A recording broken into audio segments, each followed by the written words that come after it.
대법원이 오는 23일자로 지방법원 부장판사 이하 법관 960명에 대한 정기 인사를 단행했습니다. 윤석열 전 대통령의 내란 우두머리 사건 심리를 맡은 지규현 부장판사는 서울중앙지법에서 서울 북부지법으로 이동합니다. 취재기자 연결해 들어보겠습니다. 신기혜 기자, 법관 인사 내용 자세히 전해주시죠. 네, 대법원은 오늘 보도자료를 내고 지방법원 부장판사 이하 법관들에 대한 정기 인사를 오는 23일자로 실시한다고 밝혔습니다. 이번 인사로 윤석열 전 대통령의 내란 우두머리 사건을 심리한 지규현 부장판사가 서울중앙지법에서 서울 북부지법으로 이동하게 됐습니다. 다만 윤 전 대통령 선고일은 오는 19일이라 19일에 윤 전 대통령이 불출석하더라도 지 부장판사는 20일에 추가로 기일을 지정해 선고를 마무리할 가능성이 큽니다. 윤 전 대통령의 체포방해 사건, 한덕수 전 총리의 내란 중요임무 종사 사건 1심을 각각 맡았던 백대현 부장판사와 이진관 부장판사, 김건희 씨 1심을 맡았던 우인성 부장판사는 이번 인사 대상에 포함되지 않았습니다. 사법부가 지금 엉망인데 말이죠. 검찰 개혁해야 돼, 사법 개혁해야 돼, 언론 개혁해야 돼. 할 게 천지예요. 맞아요. 우리가 집중하고 힘을 하나로 모아야 되는데 힘이 분산되니까 정말 이상한 판결들이 계속 나오고 있잖아요. 지금 난리잖아요. 자, 말씀드리는 순간 속보가 나왔는데 속보 전달을 해주시죠. 자, 법관 인사 있지 않습니까? 네. 지규현 판사 19일에 이제 선고하고 23일에 서울 북부지법으로 전보가 됩니다. 북부지법. 그리고 이진관 판사. 이진관 판사님. 그리고 백대현 판사. 요 정도 표정에서 우인성 요 세 명은 중앙지법에 잔류한다. 잔류한다고? 잔류. 잔류. 지기현이 서울 북부지법으로 간다는 것은 뭐 이게 어떤 행간의 의미가 있을까요? 너 이제 어디로 어느 법원에 갔냐보다는 중앙지방법원을 떠난다라는 게 의미가 있는 거죠. 다시 말해서 19일날 윤석열에 대한 선고를 못하면 지기현이 선고를 못하고 다른 판사가 선고를 해야 되는 상황이다. 라는 게 이제 핵심입니다. 못하면이라는 것은 어떤 일이 벌어지면 못하면이라는 게 현실화되는 거예요? 뭐 지금 피고인 출석하지 않는다라는 얘기는 이미 여러 번 나오고 있었던 것 같은데 피고인 출석하지 않아서 선고를 못하는 상황이 발생할 수도 있겠죠. 근데 그런 상황이 발생하지 않으면 어쨌든 지기현이 선고까지는 하고 떠난다. 라는 거죠. 아니, 그러니까 하여튼 변수가 생기면 지기현이 선고를 못하고 다음 재판부가 와서 그 판사가 변론을 제기해서 공판 절차를 갱신하고 그다음에 아마 선고 절차를 거쳐야 될 겁니다. 아니, 그러니까 예를 들어서 윤석열이가 2월 19일에 안 나와. 빤스만 입고 또 안 나온단 말이죠. 네. 그러면은 지기현이 선에서 이걸 못 끝내고 다음 판사한테 넘어간다는 거예요? 그럴 가능성이 있어요. 아니, 윤석열이도 알 거 아니에요. 지금 이번에 전보난 거. 네. 그럼 이거 악용할 것 같은데? 뭐 그럴 가능성도 있죠. 근데 이제 지기현이 좋은 판결을 할 거라는 전제에서 말씀하시는 거잖아요. 저는 뭐 지기현이 선고하냐 안 하냐의 개념보다 제대로 된 선고를 할 거냐가 지금 더 중요한 사람입니다. 그러니까 신속보다는 그렇지, 그건 맞지. 제대로 판결하는 게 중요하다는 입장이에요. 머리를 지금 굴리고 있겠네, 윤석열 쪽도. 둘 다 머리 굴리고 있을 것 같습니다. 지기현도 그렇고. 그렇겠네. 지기현은 어떻게 보면 지기현이 유죄를 하고 중형을 선고할 사람처럼 보입니까? 그냥 툭 까놓고 법리적인 논쟁 떠나서 여지껏 재판을 해왔던 방식이라면 흐름이면 그러지 않을 것 같죠. 그러면 이 잔을 자기가 피하고 싶을 수도 있겠죠. 지금 저희가 뭐 저는 그걸 떠나서 지금 최근의 법원의 흐름이 사실은 매우 좋지 않거든요. 엉망입니다. 그래서 윤석열 판결이 당이 기대하는 것처럼 온전하게 나오지 않을 수 있으니 아니, 국민이 뭐 국민도 당연인데 제 얘기는 이제 당이 지금 정신 차리자는 얘기를 하는 겁니다. 당 지도부는 별 문제 없을 거라고 지금 계속 생각하고 있는데 그게 아니라 문제가 있을 수 있으니 우리가 준비를 해야 된다. 사전에 할 수 있는 것들은 하고 사전에 할 수 없고 사후에 어떤 처방을 해야 될 것들이 있으면 그것도 미리 전략을 짜놓고 대비하고 있어야 된다. 혹은 지금 지기현이 다른 판결을 못하게 하는 분위기라도 좀 끌어올려 놓은 상태여야 된다라는 게 이제 제 입장인데 인식이 좀 다르더라고요. 당 지도부가. 그래서 뭐 여러 가지가 지금 잘 안 맞아 떨어지고 있어요. 위기감이 다른 것 같아요. 지금 진짜 사법부 너무너무 시그널이 안 좋거든요. 사법부 최근의 흐름 몇 개 한번 말씀드려볼까요? 이게 지금 흐름을 잘 보셔야 되는데 윤석열을 배당했을 때 지정 배당합니다. 기억하시죠? 무작위 배당 아니고 지정 배당해서 지기현한테 판결을 하게 만들었어요. 심지어 김용인 밑으로 붙여버렸어요. 그렇죠. 그리고 나서 지정 배당하더니 지기현이 제일 먼저 한 게 구속 취소시켜버렸습니다. 맞습니다. 예. 그 이후에 조희대가 갑자기 칼을 뽑아가지고 5월 1일 날 전원합의체 판결에서 국민주권에 도전했죠. 도전했죠. 이 흐름은 그대로 이어지고 있습니다. 그래서 그 뒤에 내란 특검이 출범했는데도 불구하고 영장 웬만하면 기각하고 있고 그렇습니다. 이 소수의 기득권자들은 계속 보호하겠다는 흐름이 만들어졌죠. 네. 그리고 이번에 김건희 무죄 나왔죠. 네. 어제 명태균 무죄 나왔죠. 오늘 보니까 곽상도도 지금 공소기각됐다고 하더라고요. 이런 일련의 흐름들이 판결들이 갑자기 튀어나오는 게 아니에요. 법원이 이렇게 판결하고 기득권 최대한 보호해줘도 문제 없네. 흐름이 뭐 있다는 아무도 거야. 우리한테 뭐라 못하네. 그러니까 박영재를 이렇게 법원 되는 행정처장으로 안 치잖아요. 맞습니다. 그리고 내란 영장 전담 재판 그대로 안 치잖아 두 판사 두 사람. 명. 이거 진짜 국민과 남세진이.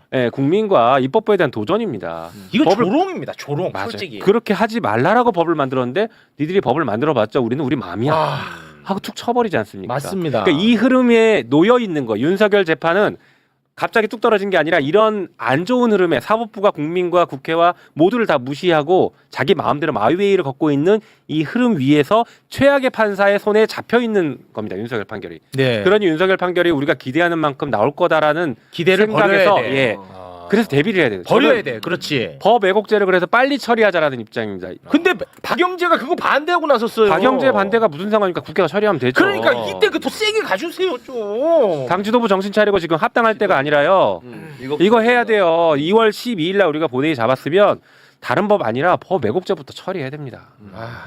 근데 지금 그럴 기미가 잘 안 보여서 답답해요. 네. 제가 공개적으로 좀 들이받겠다고 했습니다. 그래서 하도 이게 안 해서 둘이 바꿀 거예요 또? 들이받았잖아요. 지금 당 지도부 정신 차리고 법 왜곡죄부터 빨리 하시라고. 어지러지하네 또. 아 이것도 이 나쁜 놈들. 합당 이슈로도 또 가야 돼. 아니야. 네, 일단 일단 이거- 가면 안 돼. 네, 우리 오늘- 사법으로 가야 돼. 그렇죠. 검찰 개혁도 해야 되고. 근데 뭐 저는 김용민 의원의 말이 맞다고. 근데 심각하잖아, 생각- 진짜. 심각하죠. 이런 문제가 있는데 지금 민주당이 합당 문제 때문에 너무 거기에 매몰돼 있다 보니까 이런 문제가 처리를 못 하고 있는 거잖아요. 근데 김용민 의원 말처럼 그거 뭐 합당 논의 하더라도 이 문제를 가장 우선적으로 처리하고 네. 그러면서 이 문제도 같이 논의하면 되는 거 아니겠어요? 네. 자 그런 분위기 속에서 이제 내란 전담 재판부, 법원 재판부 이제 두 곳 그리고 두 곳에 이제 각각 3명씩 6명의 판사를 지정을 했는데 전자배당 방식이 아닌 이제 은행알 배당 방식. 난 요거 처음 알았네. 은행알 배당 방식. 요 저런 게 은행알로 저렇게 하는 거야. 진짜 은행 저기서 형사 항소 재판부가 16곳이 있는데 네. 거기를 여기 다 이게 적어놨나 봐. 그러다가 이제 거기서 이제 2개를 뽑는 거예요. 그렇죠. 그래서 이제 선정이 됐어. 네. 선정이 돼가지고 어떻게 됐는지 잠깐 좀 보고 가겠습니다. 네. 형사 1부하고 형사 12부가 뽑혔는데요. 형사 1부는 윤성식 판사 대법관 후보입니다, 현재. 이거 또 어떻게 해야 되는 거야? 그러니까 이것도 이제 그 조희대가 선정하는 거거든요. 임명하는 그럼 거거든요. 조희대 눈치 보겠지. 그럴 수 있어요. 어쨌든 민성철 판사 그리고 이동현 판사, 형사 12부는 이승철 판사, 조진구 판사, 김민하 판사. 그래서 만약에 윤성식 판사가 대법관이 돼버리면 또 이거 전체를 바꿔야 돼요. 이 사람 혼자만 바꿀 수는 없고요. 형사부 전체 중에 하나를 다시 뽑아야 돼요. 새로 뽑는. 네, 새로 뽑아야 돼요. 이걸 어떻게 봐야 됩니까, 의원님? 네, 그런 문제가 발생해 버렸죠. 뭐 지금 그동안 전자배당, 무작위 전자배당이 신뢰할 수 있냐에 대한 의문은 제기돼 왔거든요. 맞습니다. 네. 네, 그러다 보니까 이번에 전자배당이 아닌 수기배당을 한 것인데 말씀하신 것처럼 윤성식 판사가 만약에 대법관으로 가게 되면 이 재판부 구성 자체가 새로운 사람이 들어오게 되니까 네. 우리가 배당을 여기다 했다라는 것의 기본 틀이 좀 깨지는 거죠. 네. 그러면 새로운 재판부를 구성해야 될 수도 있는 것이고 새로 재배당을 해야 될 수도 있습니다. 네. 문제는 이제 윤성식 부장판사가 대법관으로 갈 거냐 안 갈 거냐인데 그것 때문에 방금 말씀하신 것처럼 눈치를 보거나 네. 조희대의 이 우리가 알기 어려운 이 누군가가 법원에서 조율자가 있거나 아니면 되게 무겁게 낮게 깔린 어떤 분위기가 있는데 네. 그 분위기에 타서 윤성식 판사가 쉽게 이 내란범들을 풀어주거나 이 내란범들에게 유리한 재판 흐름을 가져갈 가능성도 있다라고 보여집니다.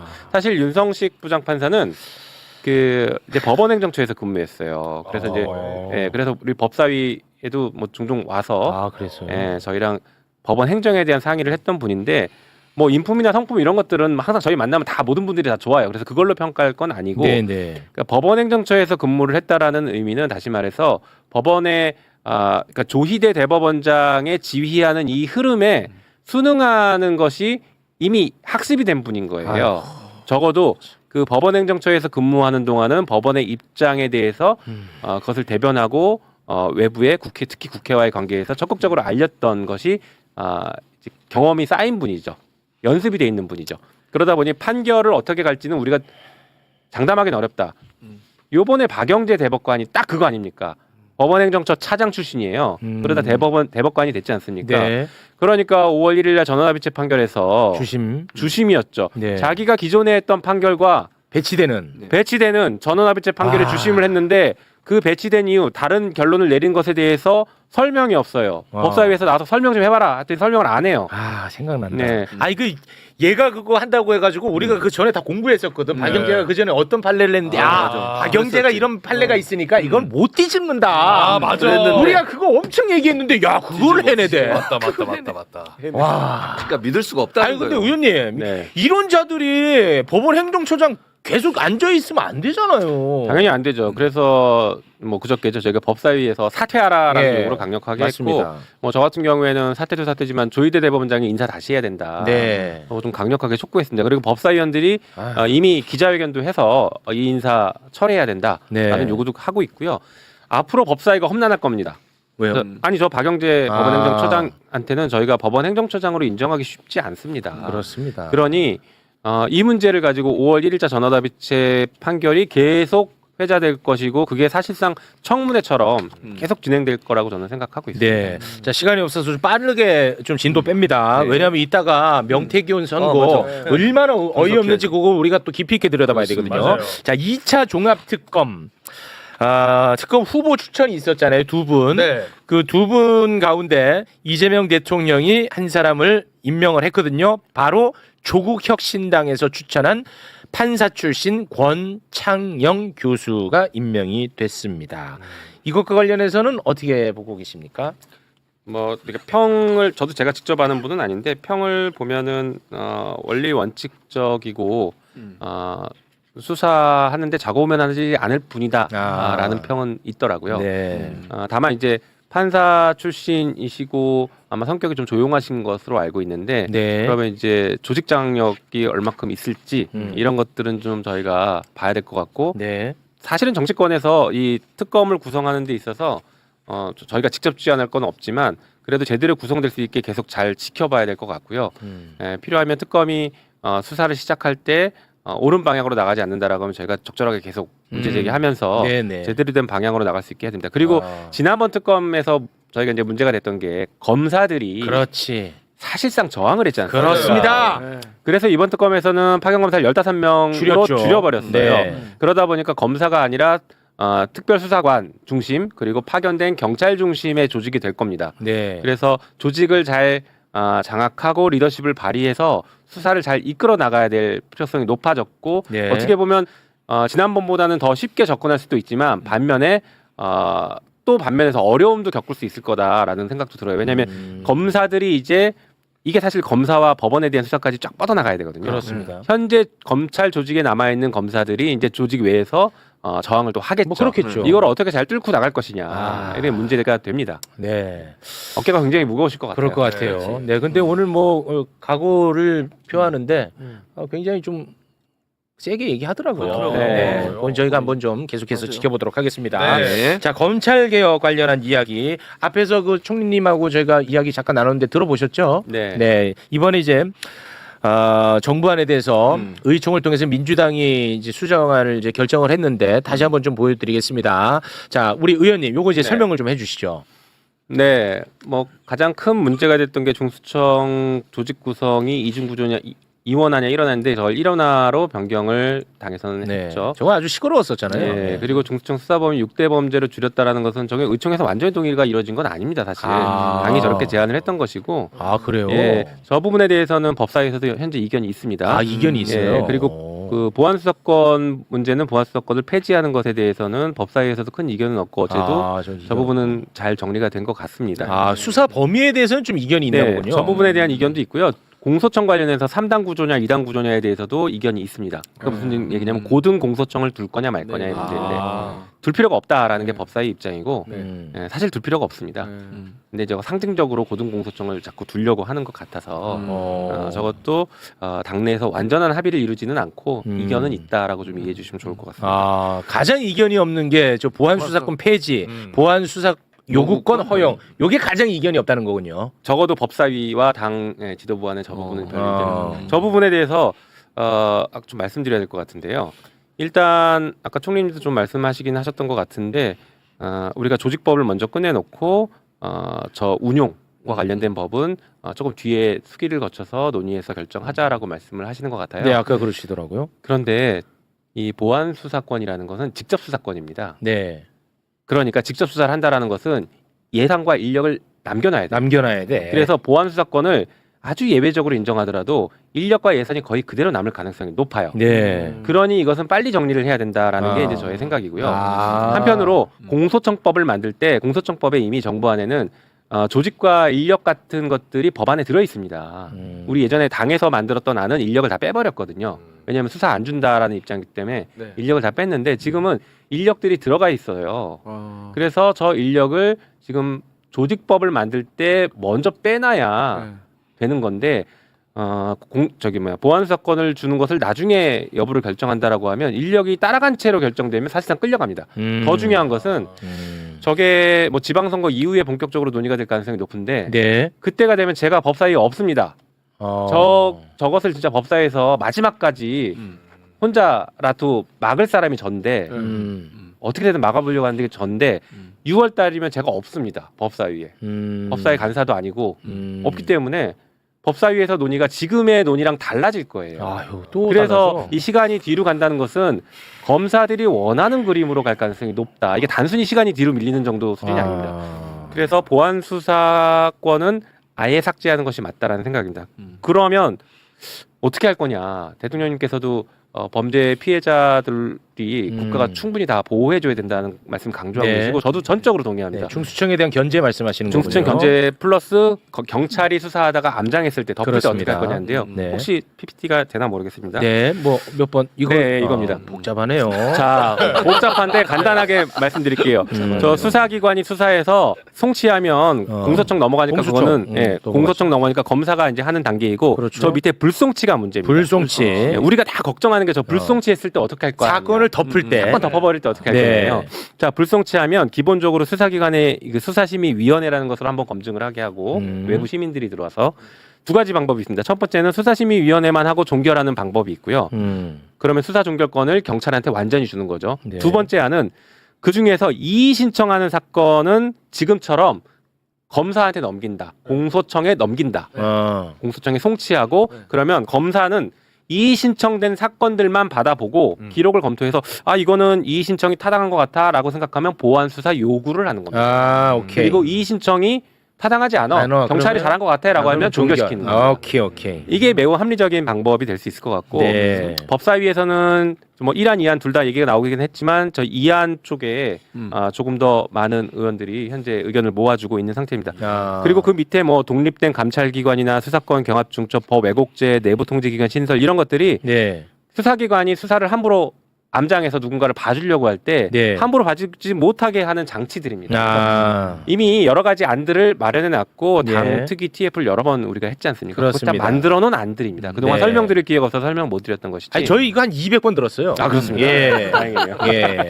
요런 얘기를 한 300번 했거든. 네. 그런데 계속해서 뭐 대안도 없으면서 보안 수사권을 폐지시키라고 그러냐.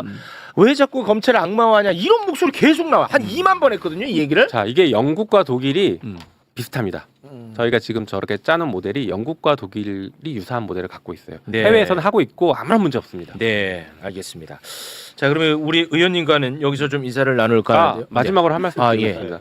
제가 이렇게 검찰개혁 보안수사요구권 관련해서 보안수사권 관련해서 계속 이게 강도 높은 얘기를 하니까 네. 우리 당원분들이나 지지자분들께서도 대통령께서 말씀하신 거랑 왜 다르게 또 얘기하냐 우려하거나 걱정하시는 분들이 계신데요.